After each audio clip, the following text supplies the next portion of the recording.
Dr. Gerry Yokota, thank you very much for joining us this morning. Thank you for having me.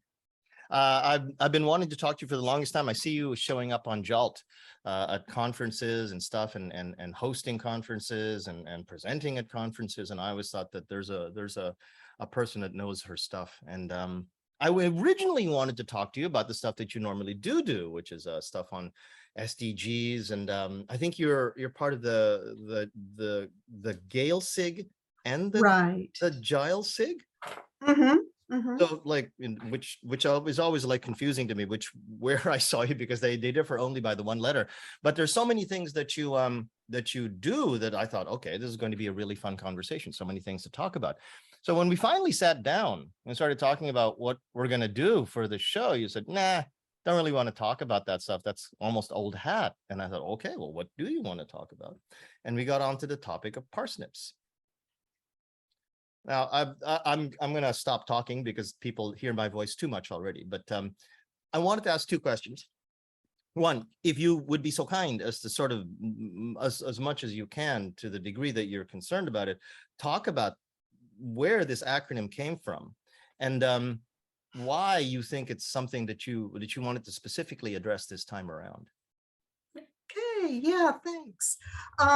First of all, I guess I should say it's not that I didn't want to talk about Gale or Gile. I'd forgotten exactly how that original conversation went, but because I'm definitely planning on sneaking in a lot of Gale and Gile and DEI and so on today. But I think the parsnips thing was just on my mind because, especially in a lot of our Gale activities lately, some forums, not only at national, but also like at PanSig, and also some independent forums we've organized, we talk a lot about intersectionality. And so parsnips really fits in with discussions about intersectionality. And since I had just gotten a feeling that more people are familiar with parsnips than they are with intersectionality, it seemed like a good way to segue in and, make the link between the two of them. As for the history and the origins and stuff, I'm really not that type of scholar these days, to be honest. I was in my early days when I was, writing my PhD and stuff. I was very much the nitpicker who was using, medieval manuscripts and making databases and things like that. But sort of then midway through my career, I kind of switched gears there. And right now, more than origins or intents, I'm sort of more interested in effects and just how they're functioning. So don't worry, I'm not going to give a long lecture on origins of history today, but just because I was doing them for decades before I realized, before I became aware of the acronym myself. It's just when I learned the acronym, probably similar to you, that I had the same thing. It was like, yep, yep, but I won't go into detail about the origins or what references to, refer to. Should we at least, though, what is it? Politics? Yeah, alcohol. so I just run them off. Politics, alcohol, religion, sex, narcotics, isms, and pork. And Mark Helgeson pointed out that depending on where you come from, the I, sometimes people refer to it as Israel.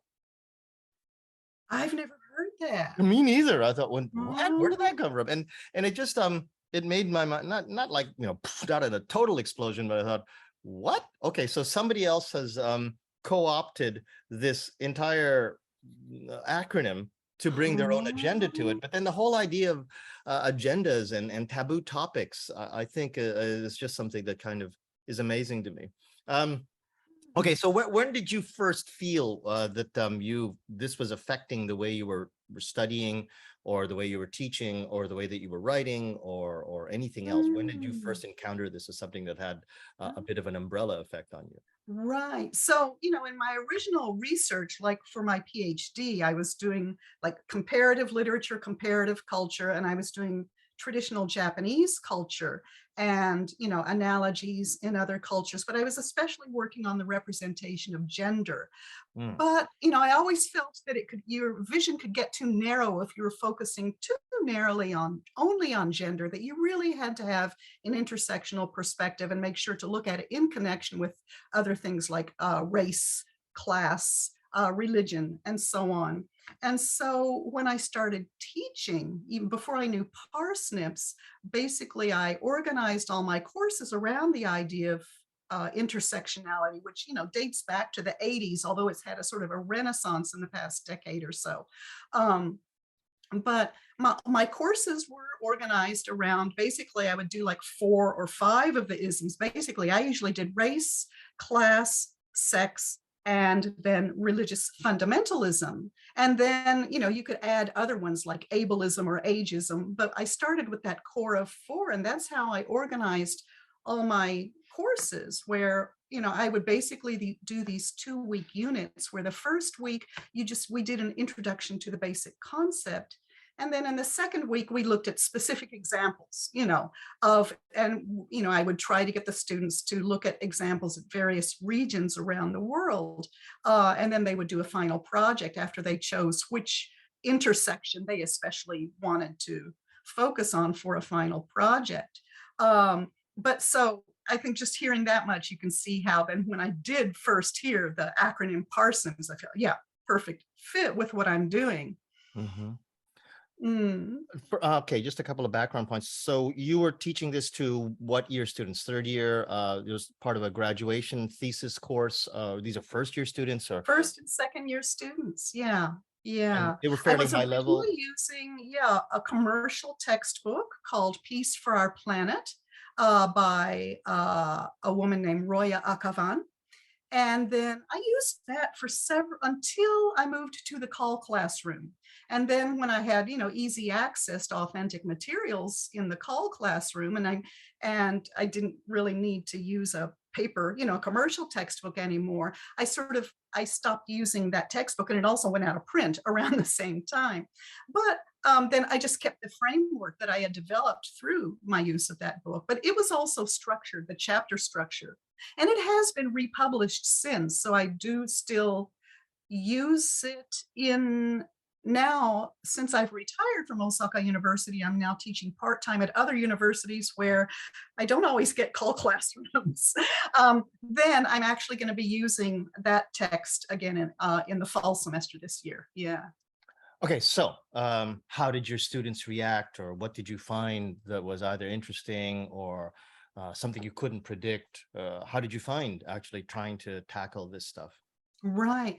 The great thing for me about it is that I feel like it really opens doors for students to explore the topics they're interested in, instead of just having to do what the textbook author, decided on it. And I mean, I think that some textbooks are very flexibly designed these days, especially to leave more openings just to work as a scaffold for students to build on. But this one, they really did have to, choose their own region to focus on, and they had to choose their own issue.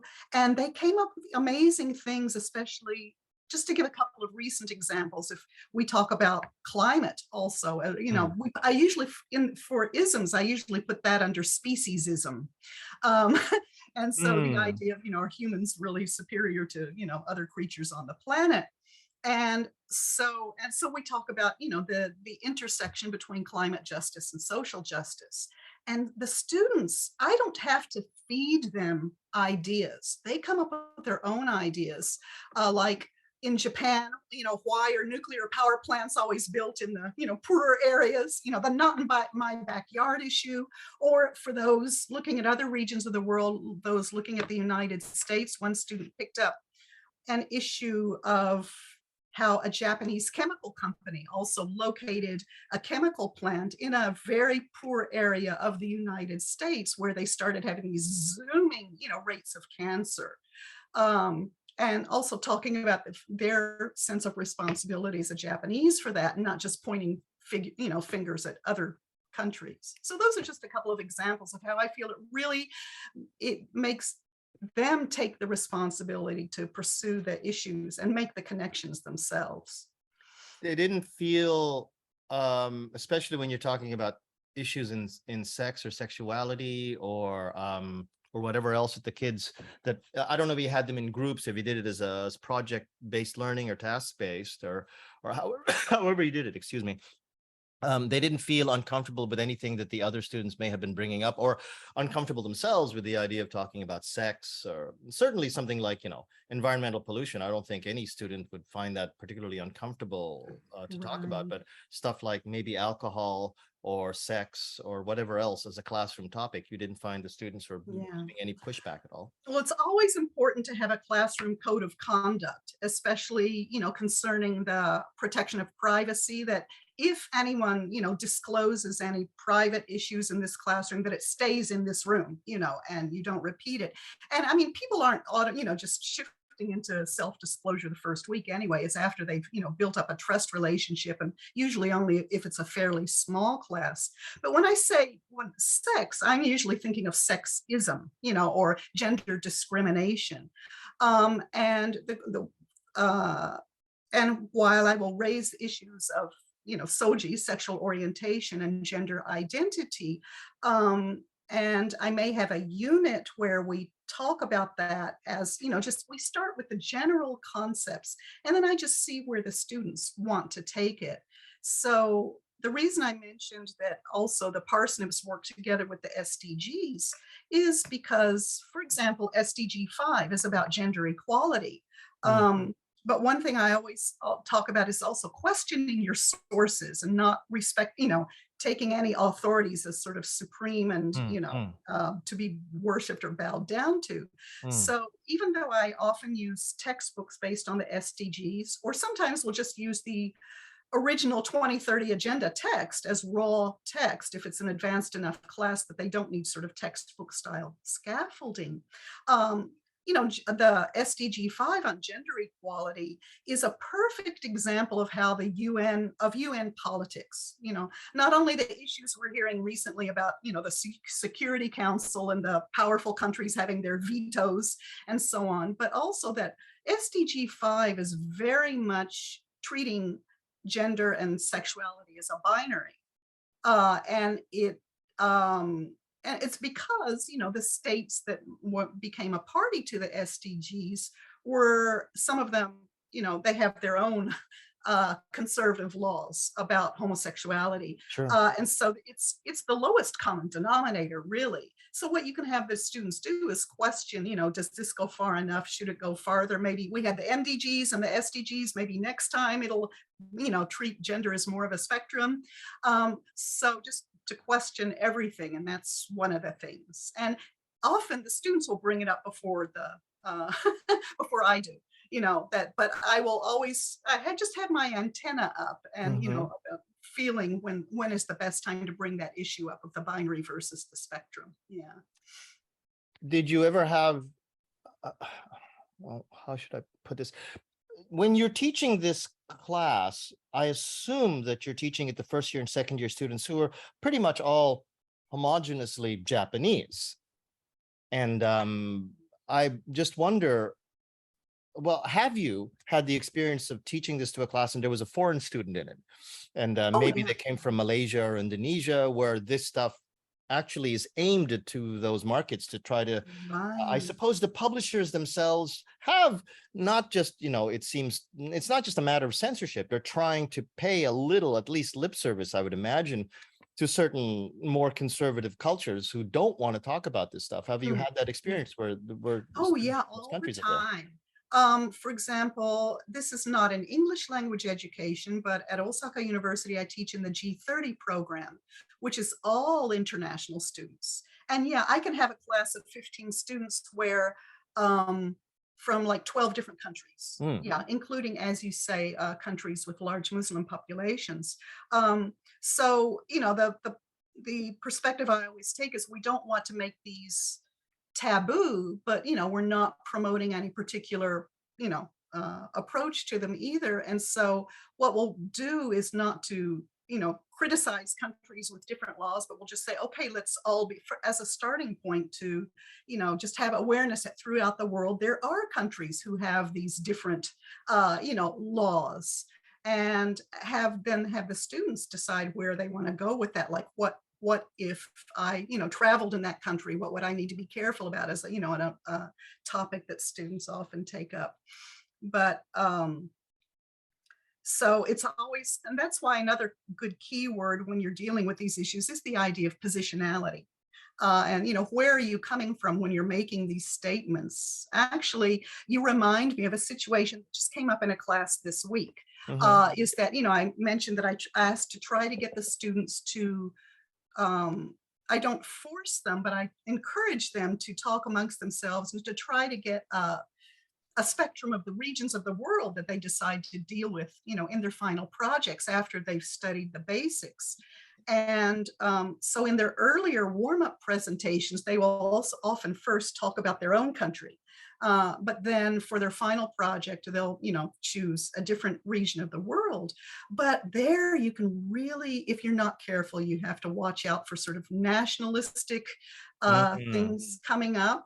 And so, for example, I had a student from a certain Asian country who decided they wanted, in connection with the idea of class, they decided they wanted to look at the caste system in India. Ooh. And there also happened to be an Indian student in the class. Uh-huh. And so, and they made some remark like, why does India have this irrational caste system? And so I said, this is a good time to talk about positionality, and so first of all, clarify your position, your qualifications to talk about other countries, but also, to be sure you're not being hypocritical and ignoring the problems in your own country. So, and I mean, I didn't, put him up, as an example, but fortunately this was in a private conversation. It was a workshop class where I was giving them individual feedback on their final presentation PowerPoints. And so I said, yeah, looks like maybe next week when I give the group feedback, we're going to have to go back, revisit that positionality topic. So these things just, come up at little odd times. And then that also gives me a sense of things I need to keep reinforcing. Yeah. Do you remember if you observed the reaction from the students when that statement was made by that one student, specifically the student from India? Did they like jump back or anything like that? Or yeah, that's why I said actually it wasn't in front of anyone else. It was when I was just doing a one-to-one tutorial with the student, and he was showing me his first draft PowerPoint. And so fortunately I caught it before it went up on the screen. Nice. But it just reminded me, how I'm always saying, if you've heard any of my diversity and inclusion workshops, I'm always saying an ounce of prevention is worth a pound of cure. So that's another reason I do like to take the time to do these individual tutorials, to catch things like that early, because I hope they've gotten the message, but sometimes it needs some reinforcement. Yeah. Just to chase that point though, and I don't mean to flog a dead horse or anything, but have you ever gotten into a situation where I did everybody's first draft and we all did it one-to-one thing. Thank goodness I did that. And then someone gets up on the stage to do their final presentation and they put in a new slide and you didn't catch it? Or did that ever happen? I can't remember any specific examples. I'll just say that I'm always prepared for that possibility. And basically, as a matter of principle, I never jump on them right in the moment. They're already tense, they're doing their best, but I will work it into a future lesson. As much as possible, I'll try to work it into a lesson the following week, while some other people's memories may still be fresh.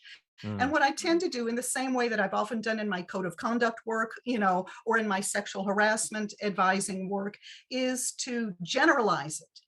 I don't bring that exact quote out, but I use a similar example so that people who remember get the point, because it's the point that's important rather than, like you say, flogging the injured horse if they're not already dead. So that's the way I tend to try to deal with those issues. Yeah.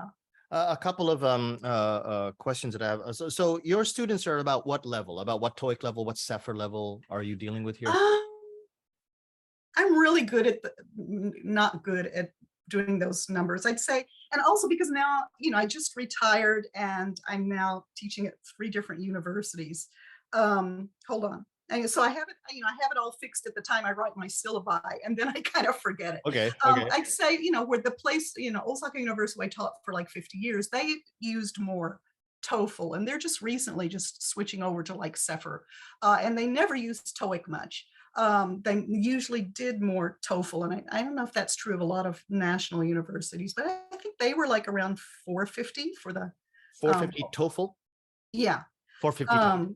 And for my current place is CEFR. I'm sorry, I'm really bad at those kinds of numbers. No, it's okay. Like I say, I have them in my mind when I'm writing my syllabi, and then I forget them. Okay. They're probably, if they're a 450 TOEFL, that would probably put them at around a 650, 700 TOEIC, and maybe mid to higher level B2. Yeah, B2 sounds right. Yeah. So basically, these kids are able to converse in Japanese. Generally, would you say, as you observe them, they converse with each other in not in Japanese, sorry, they converse with each other in English, and they can converse with you in English. And I'm just trying to get an idea, because this is what I always think to myself when I hear about someone's rather interesting teaching method. Will it apply to me? Because I know my students, but I don't know if this person's description of this method will fit with what I'm doing here. So your students are probably able to converse in English, and they have the motivation to converse with each other in English when not immediately policed. And most of the things that they do are coming from a mindset that says, I want to improve my English. These aren't kids that are taking mandatory first-year classes that hate English, right? No, they are very motivated. I've always found them to be. And I think probably that's why they choose, maybe, classes with a professor who's, for whom English is the first language. But also, I mean, I give them lots of scaffolding, and, we don't start into this like, the first year students in April, but what we really, go in steps, sort of baby steps. And we gradually start with, like I say, starting with the basic concepts, and then doing pair work, where like if they have a 15-minute pair work session, I'll say, okay, I'm not going to come around and police, the room. You can, if you want to speak in Japanese, like for up to the first 5 minutes, but then you have to, work a switch to English for the last 10 minutes, and just say, negotiate with your partner, because, the partners may have different levels. And sometimes, as you said, sometimes there are international students too. So, and for the students who are really gung-ho, I'll also make an English corner of the room where I'll say the people who, go back to this corner of the room are signaling that they don't want to use Japanese at all. They want to go straight into English. And so then the ones who have the similar level of motivation can go, join that group. Wow, okay. So things like that. So I have them self, assort, basically. But I also give them, gradual limits. I don't say from the start of this, April, no Japanese, because I know a lot of the topics are unfamiliar. Although I'd say the level of awareness has really increased, I'd say, over the past several years. I don't know how much the SDGs has to do with that, but I would imagine, well, I would imagine that they have a lot to do with it. But on the other hand, this new sort of I guess it's the ministry's need to stress the SDGs, and I wanted to talk to you a little bit about that too, if you don't mind. That push to suddenly make SDGs front and center from junior high school upwards came from the ministry, right? Right. Okay, so I guess that has only been occurring the last 2 or 3 years? Yeah. So maybe so I've seen that, really zoom up the awareness when I ask them, have you studied this before? And, the number of yeses I get is really remarkable. It is remarkable. We can talk about anything that you like, but one of the things that I wanted to touch on eventually at some point, I don't know if you want to talk about it at this point or later, or even at any length, but the idea that PARSNIPs, I think, was created by publishers. Yeah. so that Yeah. they can have a handy way to refer to the things that they do not want in their textbooks, because they have to, as you were saying earlier in the episode, they do not want to offend, and you can put quotation marks, air quotes around that. They do not want to offend certain cultures, certain countries, and they want to maximize their sales. Mm. And you, I think, have provided us with a set of ideas on how we can sort of teach around that, because you're doing this with a commercial textbook that I'm assuming doesn't really go out of its way to go slamming into these what is that, these seven letters in that acronym, but you found a way to incorporate it using a commercial textbook, right? Mm. Mm. Now, Yeah. Well, mhm, as I was saying earlier, I'm really not sure where they came from. And my, point, my aim today was not to sort of give a lecture about the origins, but just talk mhm, about the effects. And I mhm, hear people say they seem to have been, pushed by the publishers, but I'm really not sure about that, whether it's the publishers or whether it's sometimes I think educators are just, I mean, paranoid is an overstatement, and I don't want to offend anyone with that. But sometimes I think we do need to be honest with ourselves and admit that sometimes we're projecting our own fears mhm.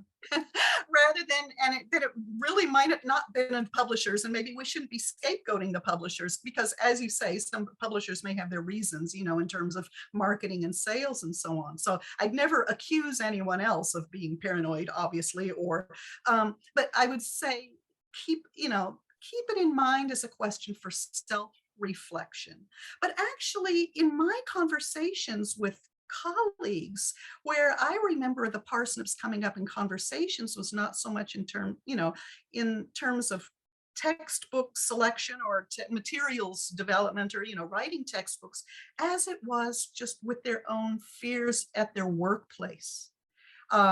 Not so Hmm. much related to a textbook, but just a fear, if they talked about social issues at all, that there was an atmosphere at their workplace that they felt that was frowned upon, and that especially for what we call the precariat, people who are in vulnerable positions, contract positions, and limit, fixed term, that they are really sensitive to that risk, to taking risks, obviously through no fault of their own. So that's where I've usually heard these discussions come up. So I've done a little research, searching for it, and I found some, there are resources like British Council, or I think Oxfam has a very good resource on talking about, sensitive social issues, but they do not actually use the expression parsnips themselves, but they're obviously talking about the same issue. So, that's just my sense of, Hmm. not maybe being too quick to pin on where it came from. Sure. I Mm. as a personal sort of anecdote, when you're talking about sort of instructors that are in relatively vulnerable positions, I've always been that in the university environment. I had a job at a junior college where I was full time just for 4 years, and I didn't have that many opportunities to actually bring up sensitive topics like this, because it was a relatively low level junior college, and we were trying to get these kids to sort of remember, you know, subject, verb, object, much less actually getting them to do full-on presentations that weren't just simply read from a piece of paper. Um, and the whole issue of I never even considered this, but my point is that for the longest time, I was talking about things like same-sex marriage, cannabis use in America and Canada, and cannabis laws and cannabis law relaxation.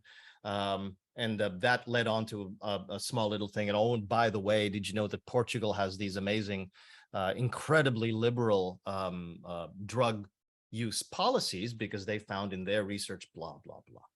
And I never once thought, coming from a Canadian background where that sort of stuff has an unwritten sort of idea that this is the stuff that you want to talk about in university. This is the stuff that we're supposed to talk about, because we want to bring out those kinds of topics in an academic environment where people feel that this is a place where ideas can be brought forward and challenged, that this is something that the administration might not like. And have you ever heard about those kinds of administrations that came down on an instructor and said, hey, stop talking about cannabis in your class? No, no actual stories, mainly just fears and anxieties about the possibility. And I remember when I first started teaching in Japan, before I found that book I mentioned earlier, The Peace for Our Planet by Roya Akavan, that really does, have a chapter about racism, sexism, classism, Hmm. religious fundamentalism. I remember for a couple of years I used the sort of commercial textbook that also had another, not acronym, but had earned a similar nickname, the doom and gloom textbook, where it's like chapter 1 is about abortion, chapter 2 is about the death penalty, chapter 3 is about, and they're all, they're trying to be serious, and like they would not have a chapter on sports or movies or music. And so that's what I remember at the time, people were calling them the doom and gloom textbooks.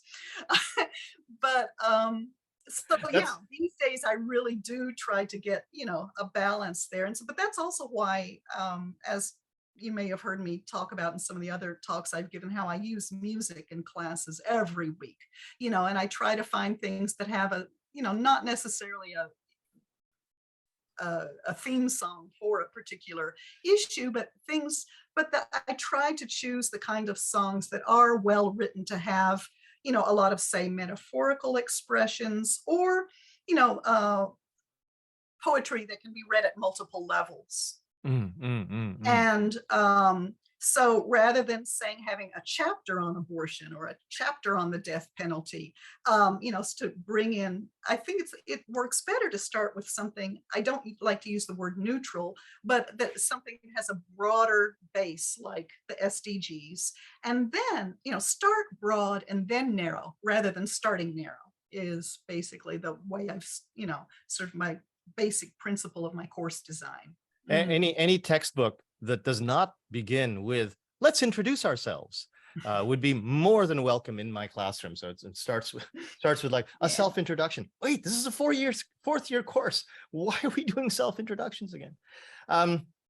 So that's what I wanted to ask. Could you tell me again, or put into chat, the title of that textbook you're using? The one that's, sure. Here. yeah, or if you've got it there, I could show the title. Yeah, I've got it in mind. And then I'll dig it up on Amazon, and I'll throw it out both in the Facebook and here in the Zoom room. And let's see, we're coming up on about 10:30 now, and we've got a few people here. I've never met Emil before. Hi, Emil. How are you? And I believe that's Mark Helgeson and Mary Virgil Uchida, who are in the room with us. And these people, if they would like to start thinking about what questions they would like to ask Dr. Gerry Yokota, I will shortly be opening up the microphones for people to do that. However, if you could, just so that then we can find a good place to segue into a question, raise your hand to do so. And then that way I know that there's something coming up.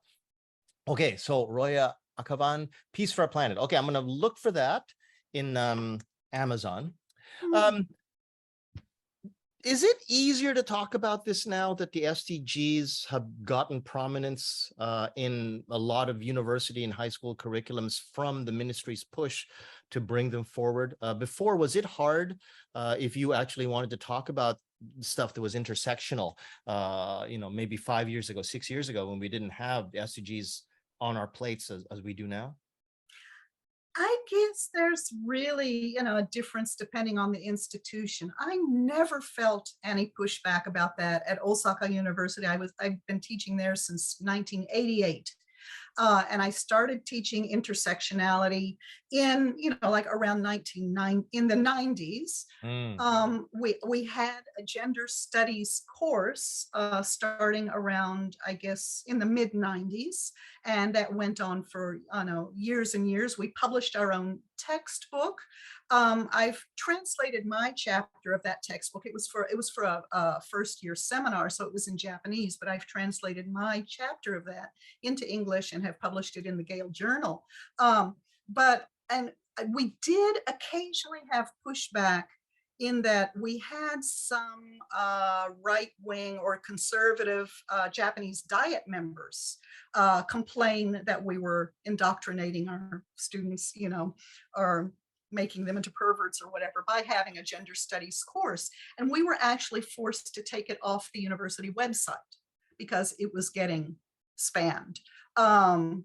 So, you know, usually you like to have your syllabus open so people can see what kind of classes you're teaching. But there was a certain group of diet members who were like, you know, trolling the whole country's university system, looking for anyone that had the word gender in it. And you may have even heard about this case, but, you know, so that's the closest I've come to it personally, you know, but I never had it with my English classes. But another case that's come up recently, I don't know if people have heard that a colleague of mine at Osaka University, Muta Kazue, who was actually in charge of that course and was the chief editor for the gender studies textbook, she received a kaken, you know, a JSPS grant to do a gender studies research project. And she got attacked by this same group of, and this is the same group of lawmakers that are saying things like that LGBT folk are not productive members of society, you know, because they don't have children. And they, you know, started complaining that she was wasting the taxpayers' money by, you know, doing research on gender using a JCSPS grant. And we took her to court. We lost. We're going to appeal, but we lost because they said her statements, her, you know, sexist statements against LGBTQ folk were within the realm of freedom of speech. Wow. Even if you're a member of the national diet, apparently. So yes, we are appealing, but that's please keep an eye on this court case and support it if you can. Those sorts of charges or lawsuits in Western societies would be supported if her defense involves freedom of speech. Your case or the opposing case would probably bring up issues of hate speech. Right. Are there hate speech laws, or are there gender basically laws that protect minorities as they are in the West in Japan? Law. There are local laws. Osaka, I think, has the strongest one. Kyoto prefecture also has one, and I think there are probably others around the country. And you've also probably heard that there's some local governments that recognize same-sex marriage, like the Shibuya ward in Tokyo and the city of Ashiya in Hyogo prefecture. But they're still only at local level, nothing national. Wow. That's okay. When did that lawsuit judgment come in? It just came out the last week of May. Oh, let me look at May 25th. Okay. And, it was at the Kyoto District Court, regional court. Yeah. So I'm sorry, but I maybe just because I was scanning the news too quickly, I didn't hear anything about this. Yeah. But did you notice that it was making national news, or was it local news for you? Well, to be honest, I mainly use English language news, and I probably wouldn't have been caught it either if I didn't belong to certain organizations like the Women's Action Network, or that, you know, Muto was my colleague. She also just retired actually in March. But, you know, we had worked together for years at Osaka University until I retired 2 years ago as well. But I know that kind of stuff, yeah, especially if you're limited to the English language news. The Women's Action Network does have a website. And we do have a section of the website in English called the Worldwide Women's Action Network, where we do try to translate the news, Japanese news about gender into English to try to appeal, but we're short-staffed, and, you know, and so I think we just, when Muta's case, when she first filed the case, I think we maybe just put one notice up saying, you know, you can go to this website if you want to support them, but we're not able to update as often as I wish we could. Yeah. So a couple of the other, I'm still thinking about this court case that's being thrown around. So, but just one trivial kind of question. So these diet members, are these the sort of people that are associated with the other people that run around in black trucks with their megaphones and stuff? Maybe not that. No, not that far to the right. Okay. The Zyokota, yeah, no, not that far. Not like the ones who are, yeah.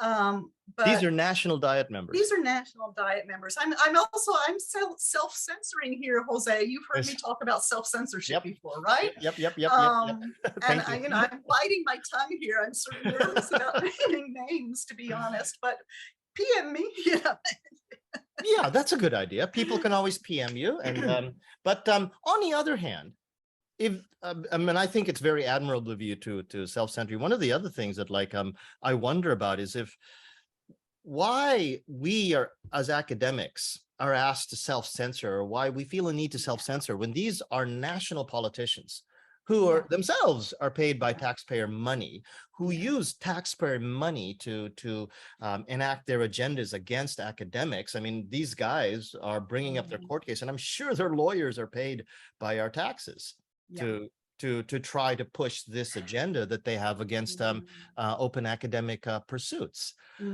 So that's a rhetorical question. Why are we? I mean, of course, there are a whole bunch of answers to that, but and it's probably really frustrating to all of us, not just to you, and of course, you can tell to me. When you're asking students to actually do these presentations, and maybe I don't know, do you sometimes have students that come into your class going, oh, geez, I didn't know that's what we were going to be studying in this class, and they felt uncomfortable with the idea of going after some of these topics?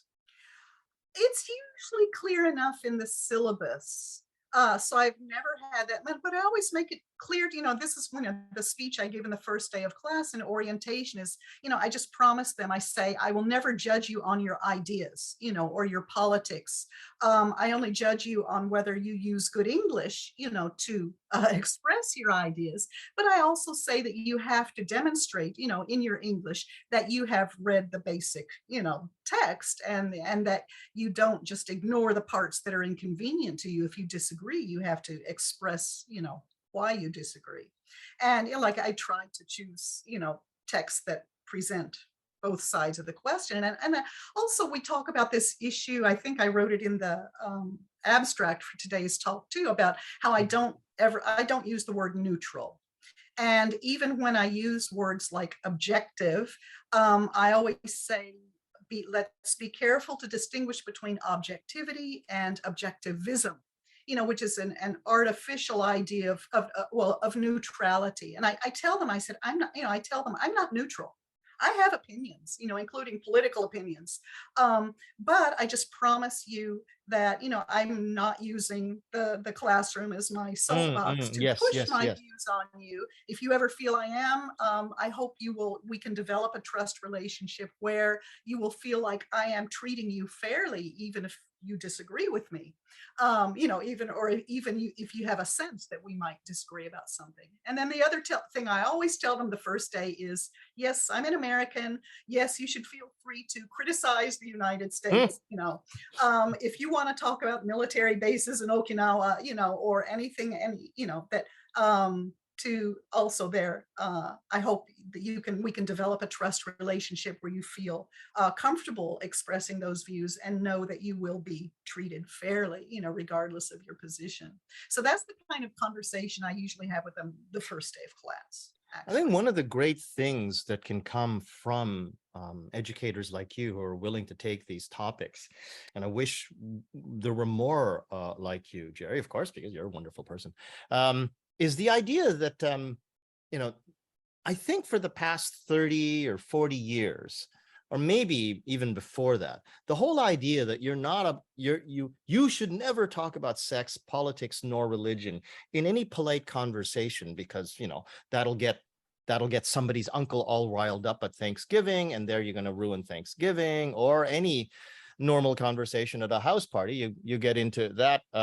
I've had many sort of issues like that back in the days when I was still a Mac, or I am kind of a Mac fanboy, and I would have arguments with the Windows fanboys all the time, and it kind of ruined my night. But I think the fact that we all are prone to avoiding these topics leads to the fact that we have no practice when we have to discuss these topics, and we don't know how to, if somebody gets a little tense and makes a word choice that kind of you find offensive, to have the sort of psychological practice to accept that that person might not be trying to offend you personally, and you can still go on with the discussion. And giving students the chance to discuss this and letting them have at it, as it were, in a relatively public forum to discuss difficult topics is a really important skill, I think, and I think something that kind of disappeared. Mm.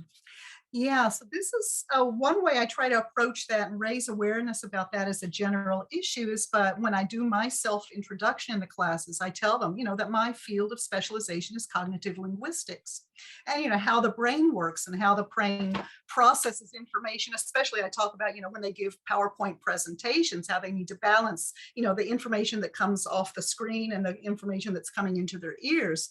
But one of the cognitive linguist that I quote the most frequently, who's originally, because the focus of his research was metaphor, and I often talk about the metaphors that are used in the music that I use in my classes, is George Lakoff. And so he is especially he's a kind of a crossover scholar who also is very much involved in various social issues, and he actually, his book, I don't know if you've ever heard of it. What's that? Don't think of an elephant. Oh, right. Boom. So if I tell you, don't think of an elephant, what do you think of? Right. Okay. And so that his point is that so to this, I hope this responds to your question. His point is that a lot of the times, we have these problems with people's hackles being raised, and the Thanksgiving dinners with the uncle, or whatever, is that the idea of framing, cognitive framing, and that we are all conditioned, as I again wrote in my abstract, that we all have our worldviews, that we have these frames, and when someone says something that doesn't fit into our frame because we don't use that vocabulary, I mean, even something like social justice, right? Right. That it will just bounce off usually, or else it will offend.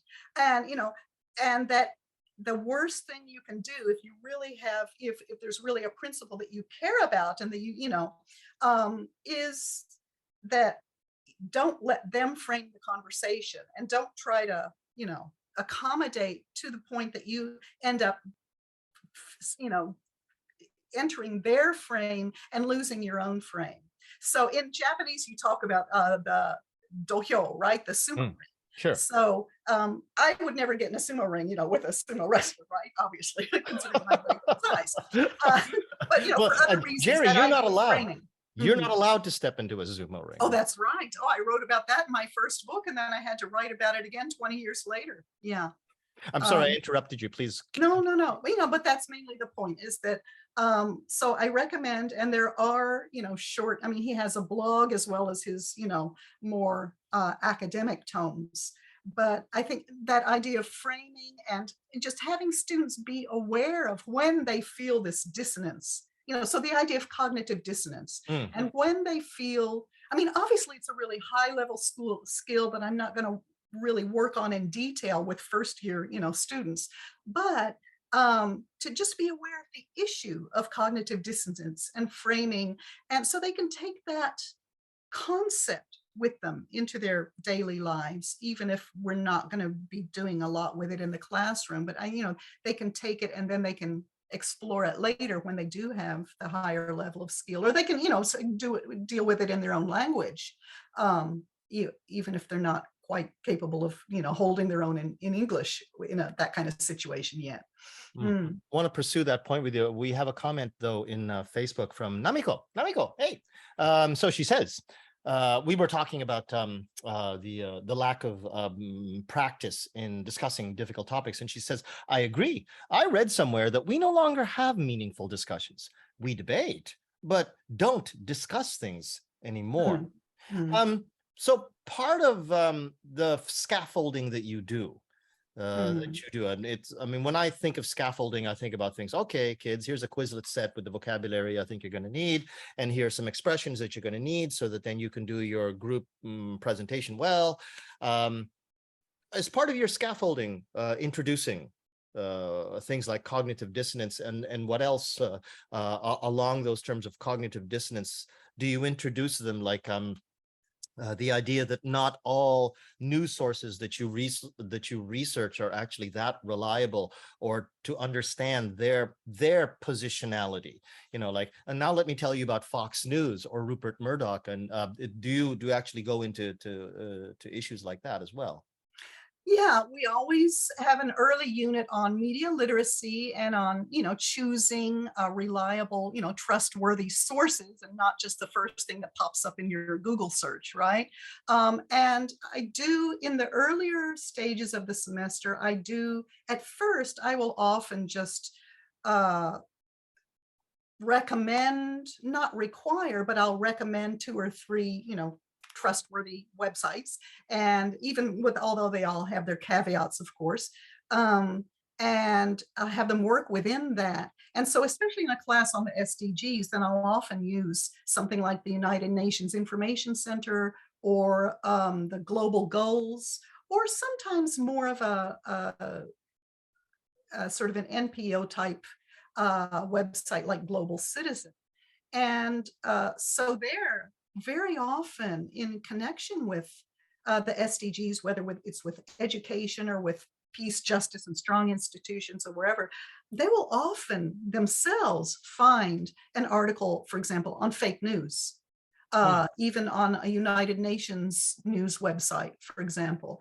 And so, I mean, I get as specific as something like a particular news, station, but we will just, talk about it as as a concept, the idea of fake news, and the idea of media literacy, and choosing, what is your basis for choosing. I make them defend their choice of the sources that they choose.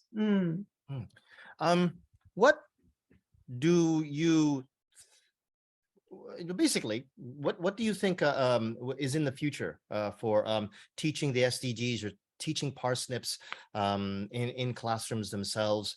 What do you think we'll be dealing with in terms of where these kids, because I don't know, it just seems to me, if I may sound like a thoroughly old fogey, the TikTok or the Instagram generation, as they move forward, as social media moves forward, and then these new forms of media move forward, what are we probably going to be dealing with in terms of do you think in terms of getting the message out to students that they have to be aware about certain things, or how new media might affect our classroom practices? Yeah, actually, one activity I do every semester in connection with the PARSNIPs, or the isms, is I have them do presentations, or group work and presentations, about what media do you use? How do you use it? And I tend to give them at least one project where they have to say, if you wanted to promote, one of your chosen SDGs, which media would you choose to promote it, and how would you use it? So if you chose SDG 4 on education, and you're a great Instagram user, so how would you use your Instagram to promote, something related to SDG 4? So I give them that kind of assignment.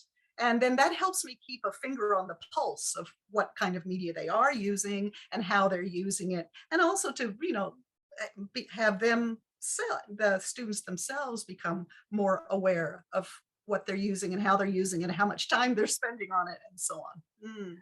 I don't know how useful an anecdote this is going to be, but I remember before there was Netflix and Hulu and Amazon Prime, basically I was just like everybody else, and I would watch TV. And of course, in Japan, you're kind of limited in terms of like what it is that you can watch, but I still watch TV.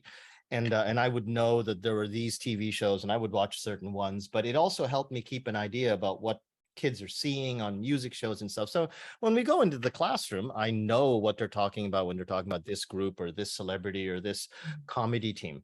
And ever since Netflix came in, and on top of that, the antenna broke on the TV in my house, and I'm no longer able to get Japanese TV.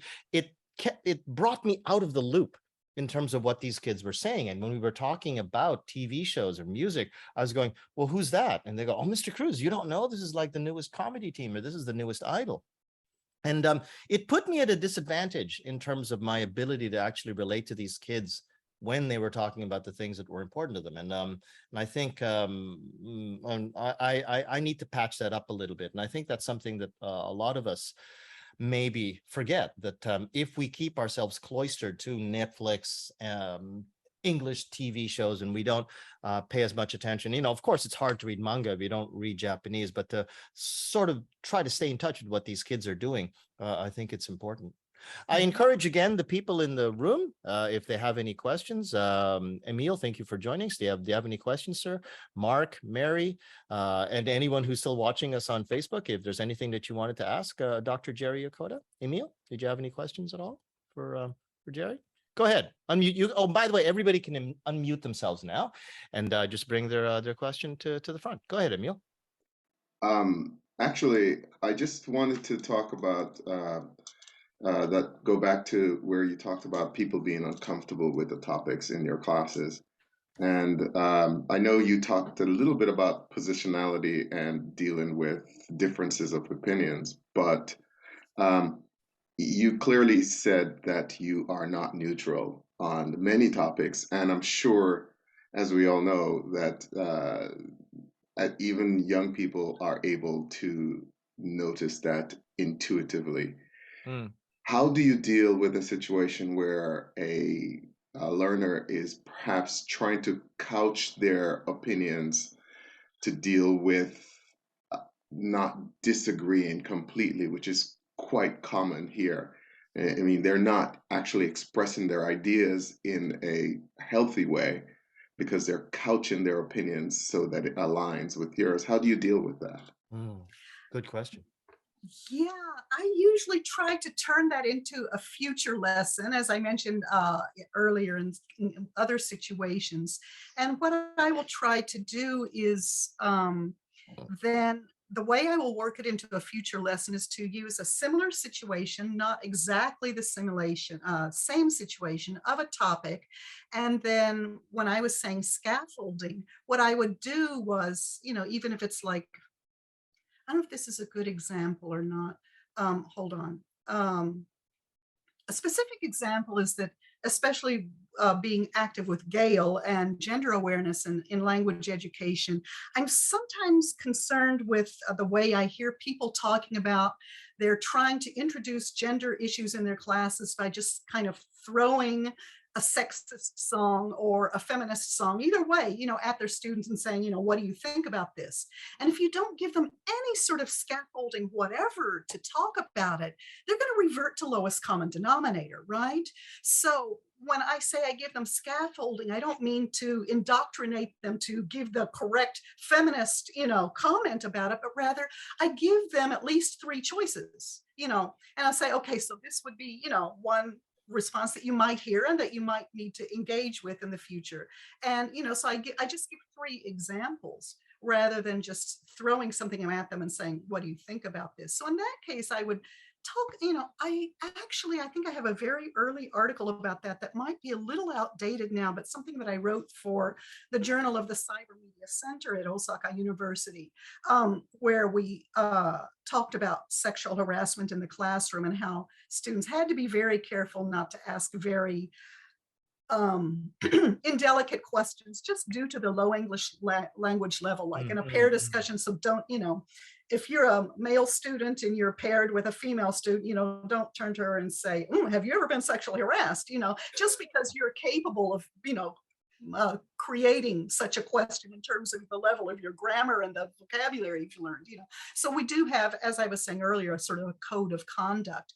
But yeah, couching things or, being, what's the word? Trying to be not polite. I'm sorry, I'm losing my synchronicitous. Yeah, so trying to synchronize or to accommodate, the situation. That is, it's one legitimate response. And just to be aware whether, whether you're not being allowing yourself to be forced into this corner just because you don't have enough skills to deal with it otherwise, but not criticizing, but just saying, yeah, that's one possible response. And like Jose was saying earlier, if you're at Thanksgiving dinner with a really nasty uncle, yeah, that might be the best choice for that situation. But just to give multiple options and to talk about the situations where they might, the contexts where they might be used, and to just to give them practice in using them, but to acknowledge it's a legitimate response rather than to negate it as a choice. Does that answer your question? I mean to say, actually, I mean, I know that the reason they're couching their responses is because they're in fear. Do you think it would be helpful, not appropriate, but helpful to simply take the devil's advocate and just to Mm. drag them out? I have, well, I haven't done that directly, but I have been often introduced it. You may think I'm being too soft in the way I often say I usually don't engage with it right on the spot. We'll often give some Mm. time, Mm. a time out, and then approach it on a future occasion. But that kind of situation, I will then often talk about the idea of devil's advocate. Well, for one thing, I don't usually teach debate classes, Mm. and I don't usually teach debate skills specifically.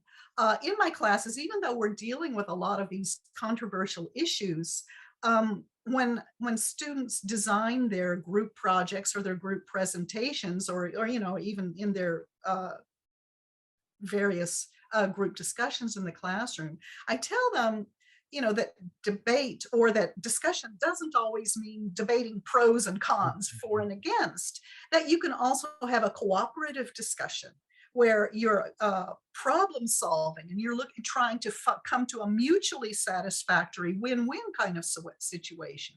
That debate skill is one special kind of skill that I do not particularly specialize in, although if they want instruction in that kind of debate, I can maybe do a mini unit on it or something.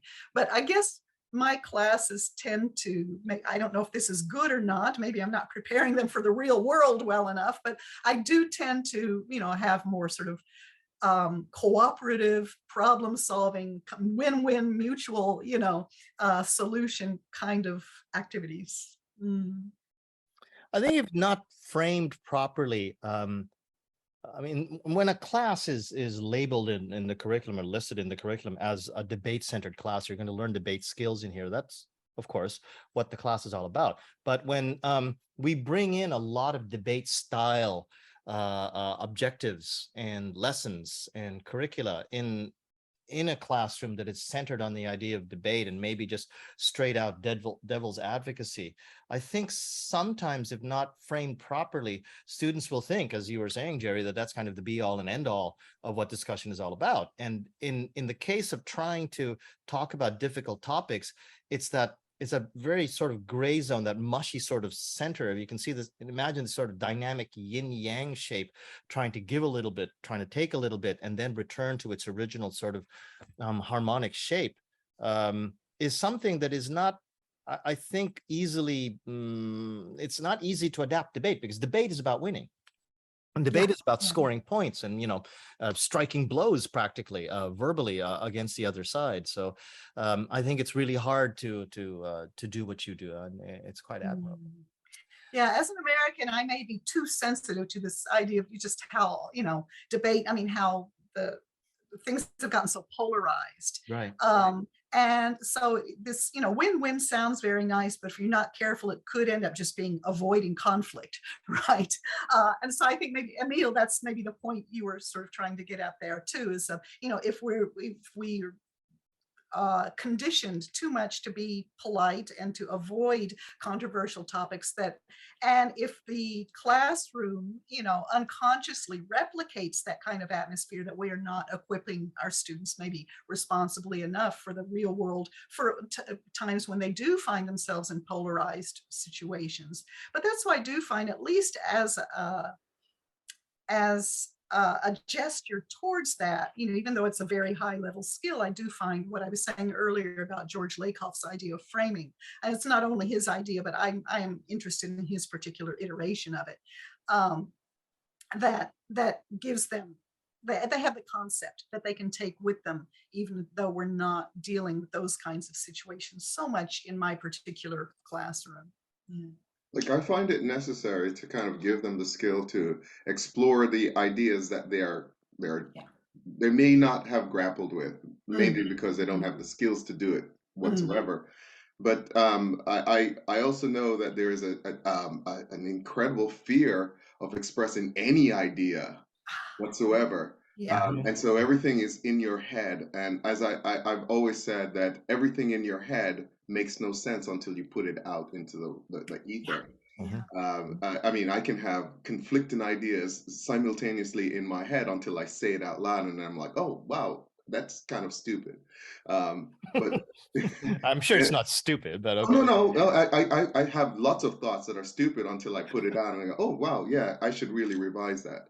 Mhm. And so if they're not saying what they are thinking, especially if they have the skills to do it, then they're doing themselves kind of a disservice in your class. And so, yeah, I understand that you are not neutral, and I'm definitely not neutral, but it's hard to get someone to express their ideas in front of a teacher here in Asia when they know what their teachers or instructors actually feel about the topic. So it's that was one of the things I wanted to ask you about. Right. Okay. So I don't know if the students actually know what I think. I don't come out and say what my opinion about, a lot of these topics is. I just say, just don't assume that I'm neutral. But I don't particularly come out and say what my position is. So they have, they may do a little research and, but at least, then they may draw some assumptions, but I'm not bringing, putting it, shoving it into their faces. Just a couple of sorry, Emil. I just wanted to acknowledge a couple of points in the Facebook comments. One from Melody Cook. Hey, Melody. A code of conduct for a class is a good idea, she says. And another one from Michi Bautista. I agree with giving students contexts in simulation activities. Like, so I think you're getting lots of compliments. People like what you're saying. I'm sorry, Emil. Go ahead. Just on another point, I was curious about the acronym PARSNIP, because I just wondered why pork is considered its own acronym. In the context of taboos, I would think that would be religious. What is the significance of pork as its own acronym? My guess is that they just needed something, thought of the acronym and they got to the end and they needed one more letter. That's not an authoritative answer. That's just my speculation. maybe we should have taken that P and like changing it from isms to Israel, and my choice would have been something like pinheads. We're not allowed to talk about pinheads because I'm run into a lot of pinheads, especially lately, jumping around on different websites and stuff. But I think that's what it is. It's just that you needed another P. Yeah. Or else it would PARSNIPs. That word doesn't work out. Last call for people. Oh, Mark is opening his microphone. Yeah, I just wanted to speak to the pork thing, and for example, the I used to be Israel. Used to be. Yeah. Now it's isms, because Israel is actually very, very controversial to even to add to a list like this. But basically, the reality here, Israel has something like 7 million people, potential market. The Arab world has millions upon millions. The reason pork is its own item is because it's a huge, huge market. I'm not saying anything good or bad about it. I'm just saying that's why it's it's commercial in terms of commercial publishing. Thank you. Thank you.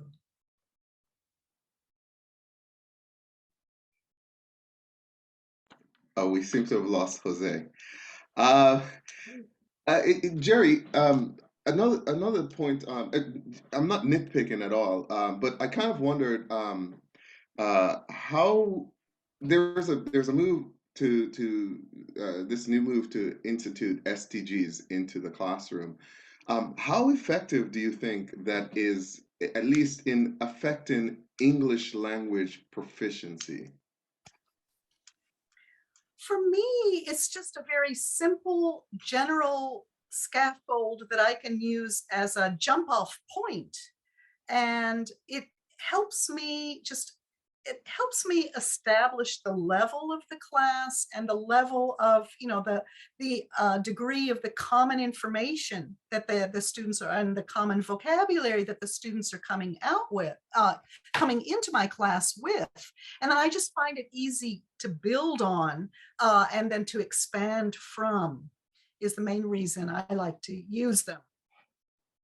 And because they just, it covers such a wide range of issues, from environment to, justice institutions to gender issues to poverty. I think, it has some risks. And one of the main risks, especially in the various commercial textbooks that are published, is that they often just deal, what can I do? I can use less water, don't drive a car, take public transportation. And the students, again, they start getting into these really just fixed cliches. So that's why when I try to create more of a dynamic for, their projects, I will try to raise sort of pairs of opposites like public and private. Okay, like taking a shorter shower is one thing you can do privately, but then what do you think, your city or your country should be doing at the public policy level? And I let's not limit the conversation only to the private. And so, but it gives a starting point. And then I just, to build on. So that's why I like using them. And I find, especially, it's interesting that a lot of my students have been telling me that in high school, they've been even participating in volunteer projects, with their local government related to the SDGs. So they are also going beyond, using not buying, or carrying their own shopping bag, because that can just get old really fast. And they will share the stories about experiences they had in these volunteer activities. Couple more comments in favor. And by the way, I apologize to everyone. I got called away by something that was happening in the kitchen. I'm sorry to leave everybody hanging. I thought that there would be a conversation following there, and We were fine. Just go push that button. No, you weren't fine. The whole conversation paused. I could hear nothing from the kitchen. I go, oh my God, I got to get back. Couple of comments. One is again from Melody Cook.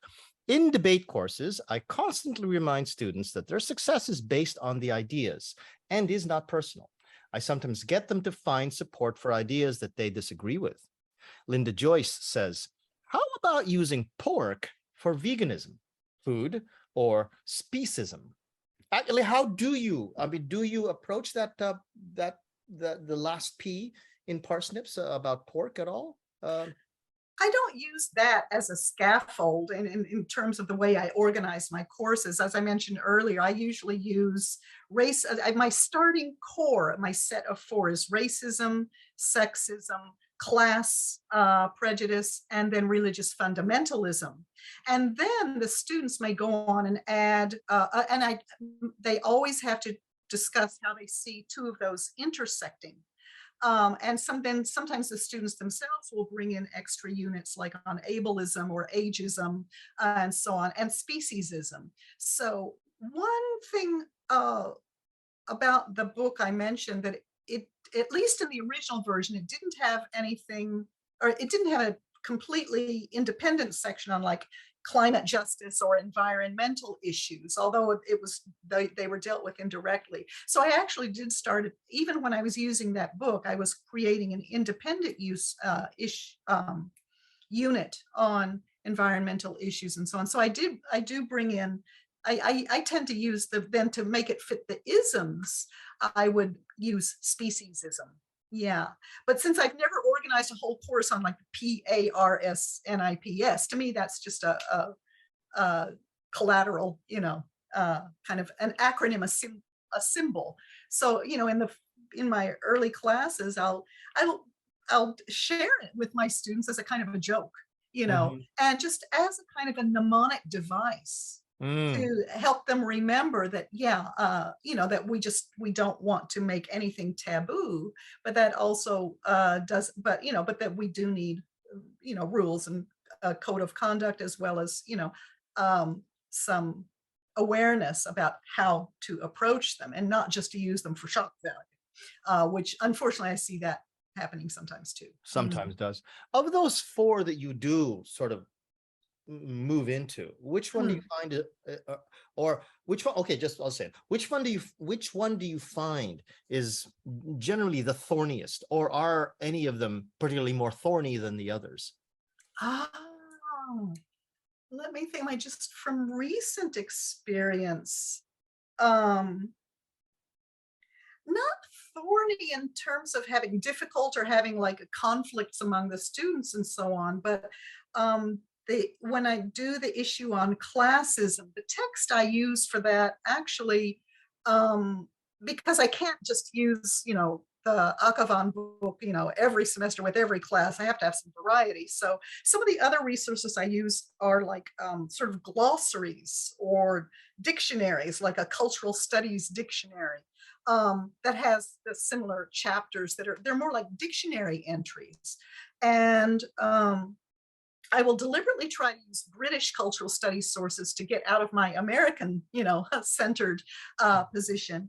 But one interesting thing I've had recently is that I will have students who are very well versed in Marxist thought, but they if everyone in the class doesn't have the same level of knowledge, then it's hard for them to keep up with that student's argument, and even harder for me as well, even though I did my share of looking at Marxism with a small m, as a graduate student. But thorny, I would have imagined that let it me would be think. religion, no? Religion. um Or mm, maybe not, because in Japan there's so much less commitment to a particular religion. And that's a problem. Yeah, we'll say thanks for bringing that up. The problem is that you often, the first reaction is, well, Japan, we never have any wars because, we don't have religion. So, we don't Uh-huh. fight with anybody, and they'll bring Uh-huh. up like the Crusades or whatever. And so I do have them slow down there, and bring in some Uh-huh. alternative perspectives. Yeah, but so yeah, I hadn't thought it when you said thorny at first. I was thinking of more sort of, loggerhead confrontation. It's not that, but Mm, it's does something where I do have to ask them to sort of mm. step back, and that's relates to what I said earlier about positionality. Yeah, Yeah. I think that's what I meant more about thorniness. Your Mm, position as an educator to make mm. sure that all ideas are respected, but some ideas that maybe students might bring in have to be respected, but at the same time you have to say things like, well, actually, your stance against abortion should be considered with this in mind as well too. So particular issues like that, that's what I was asking in terms Yeah, of thorny. yeah, yeah. Gotcha. Mm, mm, Mm. mm, mm. Well, Gerry, thank you very much for hanging around. But I'm last call, literally the last call for any of these questions for Gerry, for anybody that's here, anybody in the Facebook room. I will, while we're waiting for people to sort of consider what else that they can ask Gerry about, I will take a few moments and point out that we have a really interesting guest. Whoops, sorry. I lost that for a second. We have a really interesting guest coming up for the first OTJtv in July, and that is my buddy Mike Lyons. And I don't know if you guys know, but Mike does a thing called self-organized learning environments, or the acronym, yet another acronym, SOLES. And when I first heard about what he was doing with this at OTJ SS20, which, believe it or not, was almost 3 years ago now, I found it really, really interesting. And again, I love the fact that I can use OTJ TV as a chance to actually take these experts in a particular field, sit them down in front of me for an hour, and I get to drill them with all of the questions that I want to ask, which is what I just did here with Dr. Gerry Yokota. It was a wonderful experience for me. I don't know about you guys, but at least I got something out of it, and I'm pretty sure everyone else did. But Mike is going to come and talk to us about souls. He's been doing it for quite a while. He's actually made connections with Sugata Mitra himself, the guy who first came up with the idea of soul. So I hope a lot of people can join us. That'll be July 2nd, and his will be at 1 p.m. It'll be a special time because he can't make it. So it won't be in the morning, it'll be in the afternoon, but there'll be all kinds of notifications about that in the events. Gerry, was there anything that we didn't touch on that you wanted to bring up? No, I just like to say thanks. You make it so easy to talk in front of people. Except when I disappear, felt right? like such a natural flow. It was so easy talking with you. I'm really glad we did this. No, I'm hey, would you like to come back again some other time on a different topic? Maybe something from anytime. Music. I'd love to talk about music. Music. Well, okay, just quickly. Using music in the classroom. Yeah. I mean, I know a lot of people do it. I'm probably not doing anything terribly special, but it'd be nice to touch base and hear what other people are doing too. Do you share any research or any correspondence with Amanda Gillis Furutaka in terms of music? Yeah. Mm-hmm. Because she's big on that too. Yeah. I remember a presentation that she did on that. And when she came to OTJtv, she was talking a lot about music in the classroom. Oh, yeah. Okay, Yeah. so yeah, well, and listen, anything that you want to talk about, you're a lovely person and a wonderful guest, full of information, and I think a lot of people got at least something, a lot of things out of this. So at least between me and Emil, we're going to give you a big round of applause. There you go. Thank you. Applaud yourself. Applaud yourself. Talking to everyone. Okay, and let's see. If I can just take another 30 seconds of everyone's time for a particular event announcement myself. I know that I've said this before. I say it at the end of every OTJ, and I said it last year too at OTJSS 21. I will never do another OTJSS ever again. They are very, very rewarding events, but they are a lot of work. And I said that last year, but guess what? We're the Batman Adam and his trusty sidekick Robin are thinking about doing something again this year, and this time we might be the dynamic duo, but we actually have a new partner in Aaron Noxon.